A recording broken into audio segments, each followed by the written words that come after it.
5 astuces pour payer moins d'impôts dans la bourse, c'est ce qu'on va voir dans cette nouvelle vidéo. Bienvenue ici, Maxence Rigotier. Donc aujourd'hui, je suis encore avec mon ami et trader professionnel Viken Choboyan. Salut Viken. Salut Maxence. Donc juste avant qu'on voit tout ça en détail dans cette vidéo, je vous invite à cliquer sur le bouton s'abonner en bas à droite de la vidéo. Comme ça va vous permettre de rejoindre plusieurs dizaines de milliers d'entrepreneurs à succès abonnés à la chaîne YouTube, plus recevoir toutes les nouvelles vidéos offertes. Donc on a pris pas mal de notes directement sur mon MacBook Pro. Je connais Viken depuis 2007, donc bien avant que je démarre sur Internet le 1er février 2011. Donc je vais laisser Viken se présenter pour les personnes qui ne te connaissent pas. Puis ensuite, tu vas nous donner ces fameuses astuces pour avoir une fiscalité favorable. Donc, je me présente rapidement. Donc, je suis trader pour compte propre depuis 2006. Ça veut dire que j'investis mon propre capital sur les marchés financiers. Et je fais ça donc depuis la France. J'investis sur les marchés américains. Donc, j'achète des actions d'entreprises que vous connaissez pour la plupart, des grandes entreprises américaines. Alors, quand on investit en bourse, le but, c'est de gagner de l'argent. C'est ce qu'on essaye de faire. Et qui dit gain, dit également fiscalité. Après, on ne peut pas y échapper complètement. Toutefois, il y a quand même des astuces pour un peu réduire la fiscalité, en tout cas pour l'optimiser au mieux selon votre cas. Donc la première astuce qu'on va évoquer, c'est le fait de comparer la flat tax et le barème progressif. Parce que si vous êtes un particulier qui investit en France, je pense que c'est le cas de la majorité d'entre vous, et bien sachez qu'il y a deux types d'imposition sur vos gains et dividendes. Soit le cas par défaut, c'est ce qu'on appelle la flat tax. Donc vous allez payer 30%. Donc flat tax, c'est le terme officieux. Le terme officiel, c'est PFU, prélèvement forfaitaire unique. Donc c'est 30%. Ils sont décomposés de deux choses. 12,8% qui sont un impôt forfaitaire sur l'impôt sur le revenu. Donc c'est forfaitaire, ça ne dépend pas de vos revenus, c'est pour tout le monde 12,8%. Également 17,2% qui servent à payer les prélèvements sociaux. Donc le total fait 30%. Ensuite, vous avez une deuxième option qui s'offre à vous, c'est de passer au barème progressif. Donc là, ce n'est pas automatique. Ce sera à vous de contacter l'administration fiscale pour leur demander d'être au barème progressif. Et dans certains cas, ça peut être plus avantageux d'être au barème progressif, notamment pour les petits revenus. Puisque au barème progressif, vous allez donc la partie qui était à 12,8% sur l'impôt sur le revenu pour la flat tax, et bien là, elle va varier, cette partie-là, elle va varier en fonction de vos revenus globaux. C'est un peu comme le taux marginal d'imposition pour votre impôt sur le revenu. Et donc, si vous avez des revenus globaux jusqu'à 10 064 €, eh bien, la partie qui était à 12,8% pour la flat tax, là, elle est à 0%. Par contre, vous paierez toujours les 17,2% les prélèvements sociaux. Ça ne change pas. Donc, vous économisez quand même 12,8% tout simplement. Ensuite, pour la partie de vos revenus qui sera entre 10 065 € et 25 659 €, eh bien, la partie impôt sur le revenu qui était à 2,8% pour la flat tax, eh bien là, elle est seulement à 11%. Donc, ça se réduit, mais vous gagnez quand même 1,8% en étant au barème progressif. Par contre, dès que vous êtes dans la tranche au-dessus, donc la tranche de 25 660 à 73 369 € de revenus globaux, eh bien là, l'impôt sur le revenu est à 30%, plus 17,2% de prélèvements sociaux. Donc là, elle va vraiment dépasser les 30% de la flat tax. Donc pour résumer, tant que vous avez des revenus globaux jusqu'à 25 659 €, c'est plus avantageux d'être au barème progressif que la flat tax. Et dès que vous êtes dans la tranche au-dessus, restez à la flat tax, ce sera plus économique fiscalement parlant. Alors vis-à-vis de ces premières astuces, donc la flat tax de 30%, ce que vous devez retenir, c'est qu'il y a 95% de chances en visionnant cette vidéo que vous avez des revenus globaux supérieurs à 25 000 € et du coup, simple, rapide, 30% de taxes vis-à-vis de vos gains. Donc je donne un exemple tout bête. Vous avez un capital de 30 000 €, vous avez réalisé une plus-value de 5 000 €, eh bien, donc vous avez du coup un nouveau capital de 35 000 €. 30% sur les 5 000 € de bénéfices. Donc dans l'exemple évoqué, 1 500 € pour l'État français, 3 500 € dans votre poche. Donc du coup, vous avez un nouveau capital de 33 500 €. Donc ayez ça en tête parce que je sais que la majorité des personnes qui regardent les vidéos ont des revenus supérieurs à 25 000 € annuels. Les chiffres qu'on vous donne également en ce moment, vous en doutez, Ça change, c'est évolutif, mais au moins, ça va vous donner une petite tendance, et c'est la même chose pour les prélèvements sociaux, les choses comme ça. Ça évolue régulièrement tous les 2-3 ans. Donc, au moment où vous visionnez cette vidéo, ça aura peut-être évolué, ce ne sera peut-être pas exactement les mêmes chiffres, mais ça vous donne un petit aperçu à quoi vous attendre lorsque vous vous intéressez au sujet. Exactement, ça donne quand même un ordre de grandeur qui est utile. Ensuite, deuxième point, c'est si justement vous avez pris le barème progressif, ben, sachez qu'il y a un abattement de 40% sur les dividendes. Alors, c'est que sur les dividendes, pas sur les plus-values. Les plus-values, c'est ce qu'on a évoqué tout à l'heure, que ce soit barème progressif ou alpha tax. Par contre, si vous êtes au barème progressif, sur seulement les dividendes que vous avez obtenus, vous aurez un abattement de 40%.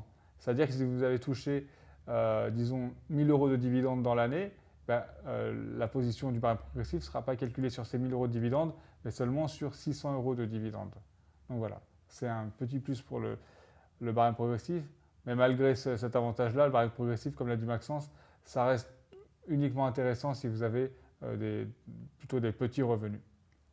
Ensuite, le troisième point, c'est qu'il faut savoir qu'en France, donc, si une année donnée, vous ne faites pas de bénéfices en bourse, donc si vous perdez de l'argent, bien sûr, vous n'allez pas payer d'impôt sur cette année de bourse-là, puisque vous n'avez pas gagné d'argent. Mais surtout, et encore plus important, cette perte-là, vous allez pouvoir la déduire des gains des 10 années suivantes.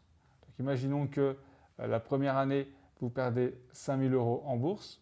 Donc sur cette année-là, vous ne paierez pas d'impôt, bien sûr, sur vos revenus en bourse, parce que vous avez perdu de l'argent. Mais l'année suivante, si vous gagnez 15 000 euros en bourse, l'année suivante, vous n'allez pas payer des impôts sur 15 000 euros, puisque vous allez pouvoir reporter la perte de l'année suivante sur la perte de l'année précédente sur l'année suivante. Donc l'année suivante, au lieu de payer des impôts sur 15 000 euros, vous allez payer des impôts sur 15 000 moins les 5 000 d'avant, donc sur 10 000 euros. Donc ça, c'est important à prendre en compte et à ne pas oublier. Voilà, il faut bien les reporter. Sachez même qu'on peut les reporter jusqu'à 10 années suivantes. C'est-à-dire que si une année, vous avez fait une perte énorme et que les années suivantes, vous faites des petits gains, eh bien donc la perte énorme pourrait être reportée petit à petit sur les années suivantes. Donc ça, c'est vraiment ce qui est bien, c'est comme il y a une décennie, 10 années, ça vous permet finalement de pouvoir casser la variance. Évidemment, vous en doutez, on ne vous souhaite pas de ne pas gagner d'argent en bourse, mais entre guillemets, on peut avoir une mauvaise année, ça peut arriver évidemment. Et là, du coup, ce qui est cool, c'est que les autres années, vous avez réalisé pas mal de profits, de plus-value, eh bien, vous pouvez directement les déduire au cours des 10 prochaines années. Donc ça, c'est une bonne nouvelle. Exactement. Il y a juste une petite astuce à mettre en place pour pouvoir bénéficier de cela. C'est que si, quand vous voyez que vous approchez de la fin de l'année, vous avez une position qui est en moins-value latente, c'est-à-dire que vous avez acheté par exemple une action à un cours donné, et si vous voyez qu'en fin d'année, le cours est inférieur, c'est ce qu'on appelle une moins-value latente. Vous n'avez pas encaissé de perte, mais justement, il va falloir l'encaisser, il va falloir clôturer cette position avant la clôture de bourse du dernier jour de l'année pour que la perte soit comptabilisée sur votre compte. Et ensuite, immédiatement ou au tout début de l'année suivante, vous allez reprendre la position parce que vous voulez garder l'action dans votre portefeuille. Mais au moins, et c'est uniquement dans ce cas-là que l'administration fiscale va considérer que vous avez vraiment encaissé une perte. Parce que sinon, ils vont dire que c'est la vérité. Tant qu'on n'a pas vendu, on n'a pas perdu. Voilà, si vous voulez bénéficier de ça, pensez bien à couper vos pertes avant la fin de l'année. Comme ça, vous comptabilisez la perte dans votre compte de trading et ensuite vous reprenez la position. Ensuite, le quatrième point, ça va être d'évaluer si passer par une niche fiscale, ça peut être plus intéressant pour vous. Donc là, les fiscalités dont on parlait depuis le début de la vidéo, c'est la fiscalité du compte titre ordinaire. Donc c'est le compte par défaut quand on investit en bourse. Maxence ou moi, on investit grâce à des comptes titres, puisque c'est le type de compte qui est le plus souple et qui permet d'accéder à peu près tous les produits financiers du monde, à faire de l'effet de levier, à parier à la baisse. Donc vous pouvez avoir les stratégies les plus évoluées possibles seulement sur ce type de compte-là. Donc pour nous, c'est utile parce qu'on a une stratégie quand même qui utilise ce genre de fonction-là. Par contre, si vous avez une stratégie plus simple, vous pouvez éventuellement étudier l'idée d'ouvrir un PEA, donc un plan d'épargne en action, ou une assurance vie. Donc ce sont des niches fiscales françaises qui vous permettront également de réduire un peu votre fiscalité. Donc ce ne sera pas 0% d'impôts et de taxes. Okay. Ça va durer, la fiscalité va dépendre de la durée de détention du PEA ou de l'assurance vie. Mais sachez que dans le meilleur des cas, si vous gardez le produit longtemps, vous ne payerez pas d'impôt sur le revenu. Par contre, les prélèvements sociaux de 17,2%, vous les paierez toujours, que ce soit dans un PEA ou une assurance vie. Mais voilà. Par contre, vous aurez des contraintes. Par exemple, le PEA, vous serez limité aux actions européennes, vous n'aurez pas d'effet de levier, etc., etc. Mais si dans votre stratégie, vous investissez déjà que sur les actions européennes sans effet de levier, là oui, je vous conseillerais d'aller sur un PEA parce que voilà, vous aurez accès à votre stratégie que vous aviez avant en ayant un peu moins d'impôts. Et enfin, la solution, le cinquième point, donc la solution on va dire la plus extrême, ça va être, si vraiment vous voulez réduire encore plus, ça va être d'évaluer, d'étudier la fiscalité des autres pays. Maxence s'est bien parlé, il pourra nous donner son exemple. Absolument. Mais, comme la fiscalité, chaque pays a sa propre fiscalité. Et déjà, même au sein d'un pays, la fiscalité change avec le temps. Mais en étudiant la fiscalité des pays alentours, vous allez pouvoir trouver des solutions qui vont peut-être plus vous correspondre. Donc voilà, vous pouvez éventuellement faire ce choix-là et vous expatrier si c'est quelque chose qui compte pour vous. Alors vis-à-vis de mon retour d'expérience par rapport à l'Estonie, donc je suis expatrié à Tallinn en Estonie depuis avril 2018. Donc chaque année, depuis le 1er janvier 2017, je réalise plusieurs centaines de milliers d'euros de bénéfices dans mon business en ligne. Et du coup, j'investis donc principalement dans la bourse. Et ce qui est assez fabuleux, c'est qu'en Estonie, c'est zéro, nothing, nada, rien du tout. Donc je vous donne un exemple tout bête. Donc il y a une année, j'ai réalisé 376 000 euros de bénéfices. Donc j'ai réalisé avec ce bénéfice donc un paiement en dividende. Donc là en Estonie, c'est 20%. Donc admettons, je vais faire simple dans les calculs, je me verse 50 000 euros de dividende. Donc il y a 10 000 euros à l'État estonien et 40 000 euros pour mes dépenses personnelles. Donc toutes mes dépenses au quotidien. Donc dans l'exemple que je viens de vous évoquer, 376 000 moins 50 000, ça reste 322 000 euros. Et ces 322 000 euros, je peux les investir avec ma société en Estonie. Donc la même société, on peut faire de la bourse, de l'immobilier, du business internet. J'utilise le courtier Interactive Broker et à chaque fois que je réinvestis, tous les ans, les gains plus l'argent que je remets de ma poche directement sur mon compte Interactive Broker, eh bien ça me permet de faire grossir mon patrimoine tous les ans et de bénéficier de l'effet cumulé. Donc là, vis-à-vis de la fiscalité, c'est ça qui est exceptionnel, c'est que si vous êtes dans un pays où c'est zéro, comme moi personnellement à Tallinn en Estonie, ou si vous êtes dans un pays où la fiscalité est extrêmement réduite, vous allez encore davantage vous enrichir. Donc là-dessus, c'est vraiment pratique. Donc je récapitule, donc est-ce que tu as tout évoqué, Viken? Merveilleux. Je récapitule les 5 astuces pour payer moins d'impôts avec la bourse. Donc numéro 1, flat tax de 30%. Numéro 2, abattement de 40% sur les dividendes si vous avez le barème progressif. Numéro 3, report sur les 10 prochaines années des moins-values. Donc une année où vous avez réalisé des pertes, vous pouvez directement les répercuter sur les 10 prochaines années et du coup ça va réduire un petit peu votre fiscalité.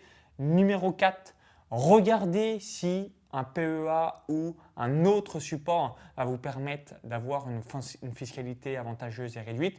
Et numéro 5, vous pouvez faire typiquement comme moi l'expatriation. Donc ça va vous permettre là encore de vous enrichir davantage et surtout dans mon exemple de l'Estonie, moi et mon frère est expatrié aussi depuis mai 2016. C'est aussi le côté digital, donc c'est extrêmement simple, rapide et surtout tout est digitalisé, donc il n'y a pas 50 000 papiers comme certaines fois on peut avoir en France. Donc là-dessus, c'est pratique.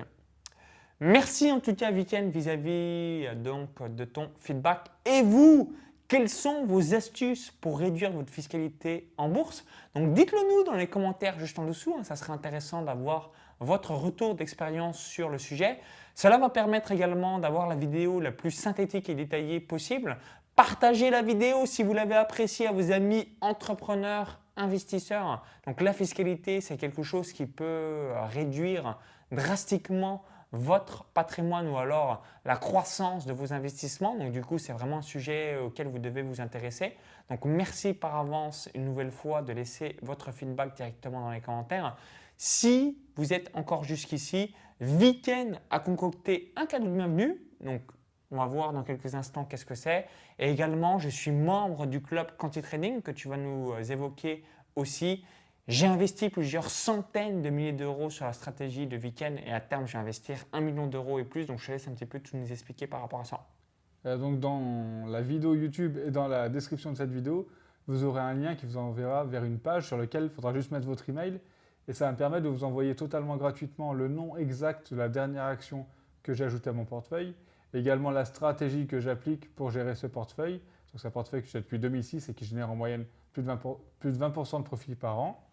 Également, vous aurez un lien qui vous enverra vers le club Quanti Trading dont fait partie Maxence et au sein duquel je partage chaque mois la composition complète de mon portefeuille boursier. Donc j'indique aux membres à une date connue à l'avance quelles actions je vais acheter, quelles actions je vais vendre, également quel pourcentage de capital je vais attribuer à chacune des opérations. On fait aussi une conférence en ligne mensuelle qui est privée, durant laquelle je réponds en direct aux questions des membres et durant laquelle on fait le point sur toutes les positions du portefeuille. Donc n'hésitez pas à aller voir ce lien pour avoir toutes les informations. Pour recevoir la dernière action actualisée du portefeuille de Weekend, il y a un lien directement dans la vidéo YouTube ou encore tout dans la description juste en dessous. Vous cliquez sur ce lien, ça va rediriger vers notre page. Il suffit juste de laisser votre prénom et votre adresse email. Comme ça, vous la recevez instantanément dans votre boîte mail. Et si vous voulez avoir donc une rentabilité en moyenne de 20% par an en 10 minutes par mois grâce à la bourse, je vous invite également à cliquer sur le deuxième lien dans la vidéo YouTube ou encore dans la description. Ça va rediriger vers la page de présentation du club Quanti Trading et savoir si c'est quelque chose qui vous correspond. Donc, on vous dit à tout de suite directement dans votre boîte mail et sur la page de présentation du club Quanti Trading. Bon investissement boursier. Faites tout votre possible pour avoir la fiscalité la plus réduite possible et surtout vive la bourse et les revenus passifs. À tout de suite.